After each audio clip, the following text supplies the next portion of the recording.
ابو ذر رضی اللہ تعالیٰ عنہ جنگل میں رہتے تھے، کوئی وہاں آبادی نہیں تھی، ایک بیٹی، ایک بیوی اور ایک خود۔ موت کا وقت آ گیا تو ان کی بیگم رونے لگی کہ اب تو یہاں ویرانے میں مر رہا ہے، یہ بچی ہے، میں عمر رسیدہ ہوں، تیرا غسل، تیرا کفن، تیری قبر کون کرے گا؟ ہائے ہائے، کہا دیکھ اللہ کی بندی، ما کذبت وما کذبت، نہ میں جھوٹ بول رہا ہوں نہ کہنے والے نے مجھ سے جھوٹ بولا۔ میں ایک مجلس میں تھا تو میرے نبی نے فرمایا کہ اس مجلس میں ایک شخص ایسا ہے جو اکیلا رہے گا، اکیلا مرے گا، قیامت کے دن اکیلا اٹھے گا اور اس کا جنازہ مسلمانوں کی جماعت پڑھے گی۔ تو وہ سارے لوگ مر گئے شہروں میں، ایک میں اکیلا ہوں اس جنگل میں، کوئی آئے اور کتھو آوے گا، نہ کوئی راہ نہ رند، ایک تو چلو راستہ ہو، راستہ بھی کوئی نہیں، کون آئے؟ حج بھی ختم ہو گیا، حج کے لیے قافلے شارٹ کٹ وہاں سے لے لیتے تھے ربضہ سے۔ انہوں نے کہا مجھے یہ نہیں پتا، یہ ہوگا اللہ کی بندی کے کہنے والا سچا ہے۔ دوسرا یہ شاکلہ بنانے کی ضرورت ہے کہ دیکھو ایک میری نظر ہے جو وہ شیشے پر جا کے ختم ہو رہی ہے، ایک میرے نبی کی نظر ہے کہ آپ نماز پڑھ رہے ہیں، اللہ اکبر، چلنا شروع ہو،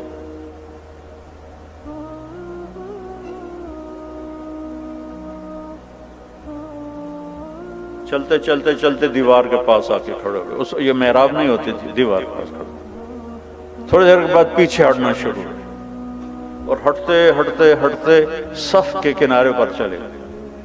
جب سلام پھیرا تو پہلی صف کے لوگوں نے تو دیکھا، پچھلوں نے نہیں دیکھا، تو انہوں نے کہا یا رسول اللہ یہ کیا کیا تھا آپ نے؟ پہلے تو کبھی ایسا نہیں کیا۔ تو آپ نے فرمایا جب میں نے اللہ اکبر کی تو اللہ نے میرے سامنے جنت کو کھول دیا۔ جنت کہاں؟ ساتویں آسمان پر، ساتویں آسمان پر جنت۔ اللہ نے میرے سامنے جنت کھولی، میں نے انگور کے گچھے لٹکے ہوئے دیکھے تو میں ان کے لیے بڑھتا بڑھتا بڑھتا دیوار تک چلا گیا۔ کہ پھر آپ پیچھے کیوں ہٹے؟ کہ پھر اللہ مجھے جہنم کی شعلے دکھائے، تو ان سے ڈر کر میں ہٹتا ہٹتا ہٹتا ہٹتا پیچھے چلا گیا۔ جس کی نظر اتنی طاقتور، یہ تو بڑی معمولی چیز ہے، جنت دیکھ لی، دوزخ دیکھ لی، رب کو دیکھ لیا۔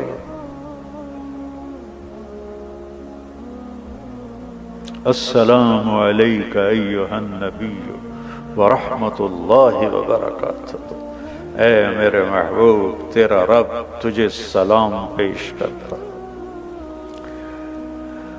اس کی نظر پہ یقین کرو کہ سود پہ کاروبار کرنا بے چینی اور اضطراب کے سوا کچھ نہیں۔ پرانی بات ہے، فیصلہ آباد کا بڑا تاجر کہنے لگا یہ ہم تو بینکوں کے مینیجر ہیں، جتنا کچھ آتا ہے سارا ان کو کما کے دے دیتے ہیں کہ 2-4 ہزار بچتا ہے اسی بوجھ پا کے لے جانے ہیں، تو سن لوگ آتے ہیں شیخ صاحب تے سیٹھ صاحب اسی سارے بینکوں کے مینیجر ہیں۔ وہ کہنے لگی اب کون آئے گا یہاں؟ کہا مجھے نہیں پتا، چل راستے پہ جا کے بیٹھ۔ دن گزر گیا، کوئی نہیں ہے۔ اگلے دن اور حالت خراب، کہا جا راستے پر بیٹھ۔ ایک ایسے ہی راستہ تھا مکے کا شارٹ کٹ، جو کبھی حج جس کا لیٹ ہو جاتا تھا تو وہ راستہ اختیار کرتا تھا، صحرا تھا۔ تیسرا دن چڑھا تو بیٹی کو بلایا، کہنے والا بھی سچا تھا اور میں بھی سچ بول رہا ہوں، یہ یقین کا قصہ سنا رہا ہوں۔ بیٹی کو بلا کر بیٹا بکرا ذبح کرو اور کھانا تیار کرو، میرے جنازے پر کچھ مہمان آئیں گے، ان کو کھانا کھلانا ہے، میری موت مہمان نوازی سے روکنے دے۔ وہ بیٹی نے کہا ان پہ وہ کملا ہویا پہ چلو ایک بکرا اٹھا دینی ہے۔ اس نے بکرا ذبح کیا اور اسے پکانا شروع کیا اور اماں جی جا کے راستے پر بیٹھ گئے۔ تیسرا دن تھا یہ، اور ادھر سکرات جاری ہو چکے تھے، تو ان کی بیگم کو دور سے غبار اڑتا دکھائی، تو انہوں نے اپنا دوپٹہ یوں لہرایا ایسے ایسے کر، تو کسی ایک کی نظر پڑ گئی تو سارے وہ ادھر پڑ گئے۔ تو 20 آدمی تھے اونٹنیوں پہ سوار. تو یہ کہتی ہیں ایک مسلمان مر رہا ہے, اس کا جنازہ پڑھو گے؟ تو وہ کہنے لگے کون ہے؟ کہا ابو ذر. تو سارے رونے لگے دھاڑ دھاڑ کر کے کہ ہمارے ماں باپ ابو ذر پہ قربان, اس کا جنازہ پڑھنا تو ہماری بخشش ہے. یہ کون لوگ تھے؟ یہ عبداللہ ابن مسعود رضی اللہ عنہ تھے, اپنے 19 ساتھیوں کے ساتھ مکہ تشریف لے جا رہے تھے اور شارٹ کٹ انہوں نے لے لیا. جب وہ آئے تو ان کو دیکھ کے کہنے لگے آ گئے ہو, میں نے تو پتا ہی تجھے آ ہی جانا. میرے نبی کی بات کا یقین.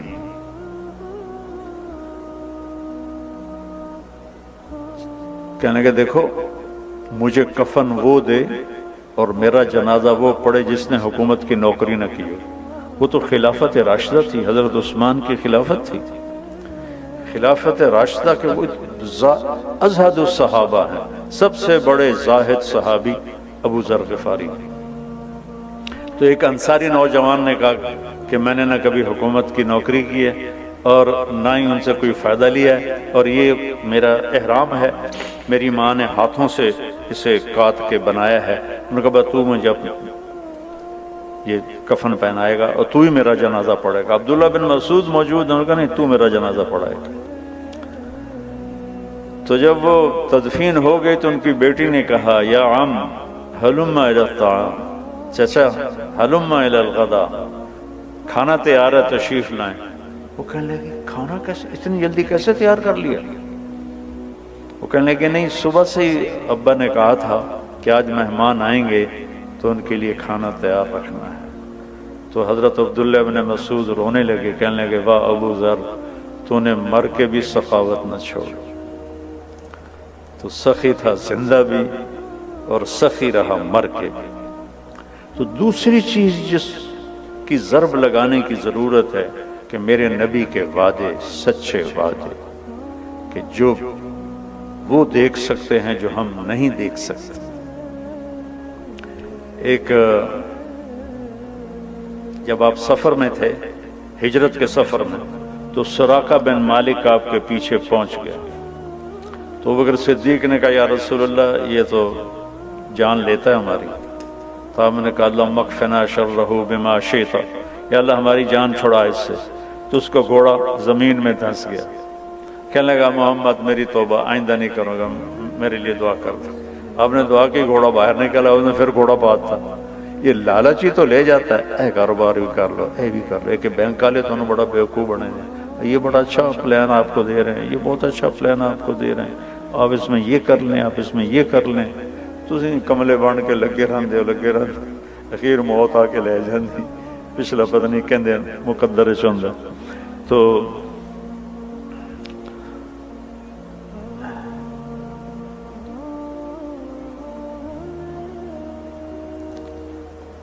کیا کر رہا تھا؟ اب سراقہ بن مالک ان کو لالچ ہوا, پھر پیچھے دوڑے, پھر گھوڑا دھنس گیا. پھر کہنے لگا میں میری منت ہے ہوں, بس میری توبہ, میں کلمہ پڑھ لیا. تو آپ نے دعا کی, گھوڑا نکلا. آپ نے کہا سراقہ یار آج تو میری جان لینے کے پیچھے, وہ کیا دن ہوگا جب سپر پاور, یہ تو میں اپنے الفاظ کروں, جب سپر پاور ایران کے بادشاہ کے کنگن تجھے پہنائے جائیں گے. ایران کے بادشاہ کے کنگن تجھے پہنائے جائیں گے. یہ کب کہہ رہے ہیں؟ جب مکے والوں کے خوف سے مکہ چھوڑا ہے اور مدینے جا رہے ہیں, اور چھپ کے جا رہے ہیں, راستہ بدل کے جا رہے ہیں, اور دنیا کی سب سے بڑی پاور کے بارے میں کہہ رہے ہیں کہ تجھے کنگن پہنائے جائیں گے. وہ خیر کلمہ پڑھ کے مسلمان ہو گئے. جب ایران فتح ہوا حضرت عمر کے زمانے میں, تو ان کے سامنے فہرست پیش کی گئی مال غنیمت کی. تو انہوں نے پڑھا تو اس میں کہنے لگے اس میں 2 کنگن کا ذکر نہیں ہے, کسرا کے کنگن. انہوں نے کہا جی ہے ہی کوئی نہیں, تو ہم نے لکھا ہی کوئی نہیں. کہنے لگے یہ تو ہو نہیں سکتا.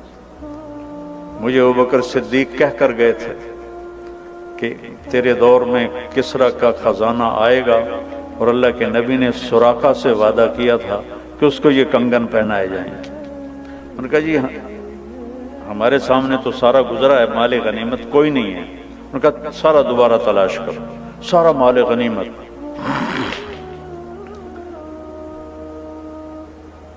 اس کا ایک قالین تھا جو 1 ایکڑ میں کے برابر تھا، 1 ایکڑ کی چوڑائی میں تھا اور لمبائی میں، ایسے پورا کا، اور اس پہ پورے ایران کا نقشہ تھا۔ اس میں گورنروں کو بٹھاتا تھا، پھر رقص اور شراب کی محفل ہوتی تھی، اور اس کو حضرت عمر نے کاٹ کے تقسیم کیا تو 1 بالشت ٹکڑا 1,00,000 دینار میں فروخت ہوا تھا۔ تو جب وہ دوبارہ ڈھونڈا گیا تو نکلا ہے کنگنا، مگر سراقہ کا جی بیمار ہیں، کا لے کے آؤ۔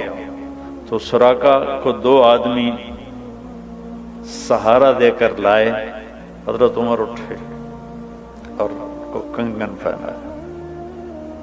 سراقہ آج میرے نبی کا وعدہ پورا ہو گیا۔ تو دوسری جو ہماری بنیاد ہے وہ یہ ہے کہ میرے نبی کی بات حق اور سچ۔ میرا نبی کہتا ہے سود مٹا دیتا ہے اور صدقہ زندہ کر دیتا ہے، جب میرا نبی کہہ رہا ہے۔ لیکن چونکہ وہ میں نے پہلے جو قصہ سنایا اتوں آؤ، تو ہم نہ اللہ کو سمجھتے ہیں نہ اللہ کے نبی کو سمجھتے ہیں کہ کہنے والا کون ہے۔ جبھی تو اس کی قدر آئے گی جب اس کہنے والے کی قدر ہو۔ تو چونکہ کہنے والوں کی عظمت نہ پڑھی نہ سنی نہ کبھی جستجو کی، ساری سوچ کی طاقت ہے کہ مال کیسے بڑھے، پیسہ کیسے بڑھے، پیسہ بڑھاؤ، اللہ نے روکا تو کوئی نہیں، لیکن رزق کے حلال سے کماؤ۔ عبد الرحمن بن عوف آپ سب کو جیب میں ڈالا، یہ جتنے بڑے بڑے بینک ہیں نا، یہ سب ان کی جیب میں آ جائیں، اتنا ترکہ چھوڑ۔ ان کی بیویوں میں جو ترکہ تقسیم و 4 بیویاں تھیں، آج سونے کی قیمت کے لحاظ سے 2 ارب ایک بیوی کو صدقہ وہ وراثت ملتی تھی۔ 1000 گھوڑے، 10,000 بکریاں، 1000 اونٹ، اور سونے کی ٹائلیں، اینٹیں، جن کو اولاد میں وراثتاً تقسیم کرتے ہوئے آریاں ٹوٹ گئیں، آریاں ٹوٹ گئیں، آریاں۔ آپ کے دفعہ کاغذ کے نوٹ، ان کو ہم نے نقدی سمجھا ہوا ہے، ان کو مال سمجھا ہوا ہے، کاغذ کے نوٹوں کو۔ یہ یہودیوں نے ہمیں کتنا بیوقوف بنایا، سانو کاغذ، ہن کاغذ بھی لے لے کے کارڈ دے دیتے ہیں، لو بھائی کارڈ پھیری جاؤ، تے یہ کاغذ بھی سانو واپس کرتے۔ ہم تو بیوقوف بنے ہوئے ان کے پیچھے چل رہے ہیں۔ ہم خود تراشتے ہیں منازل کے سنگ میل، ہم وہ نہیں ہیں جن کو زمانہ بنا گیا۔ ہماری تو اپنی راہیں تھیں، اپنے راستے تھے، جو لوٹ آئیں تو کچھ کہنا نہیں، جنہیں راستوں میں خبر ہوئی کہ یہ راستہ کوئی اور تھا۔ ہم تو کسی اور راستے کی طرف نکل گئے، کسی اور راہوں پر چل پڑے۔